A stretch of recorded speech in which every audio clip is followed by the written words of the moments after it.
আলেস ফিতা।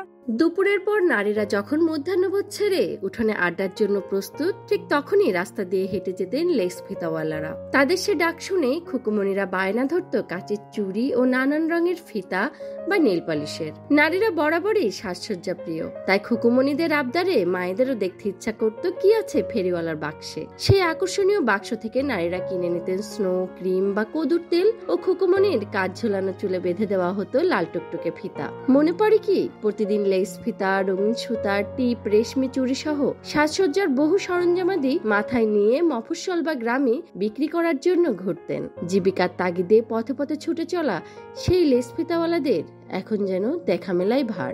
দিন যায়, তবু কথা থেকেই যায়। চোখে পড়ে না কাগজের কার্টুনের উপর সাদা বা লাল কাপড় পেঁচিয়ে পুটলি কাঁধে ঝুলিয়ে আরেক হাতে কাচের ঢাকনাওয়ালার বাক্স বহনকারী সেই লেস ফিতাওয়ালাদের। আর শহরের যান্ত্রিকতা আর নানা কসমেটিক্সের দোকানের ভিড়ে হারিয়ে গিয়েছে সেই লেস ফিতাওয়ালারা। আধুনিক সভ্যতা কেড়ে নিয়েছে তাদের বিচরণ। 90 দশকের সেই লেস ফিতাওয়ালাদের যেমন এখন আর আগের মতো দেখা মেলে না, তেমনি এখনকার খুকুমণিরাও আজকাল আর লাল ফিতা আর কাচের চুড়িরও বায়না ধরে না। Desk report, voice of tiger.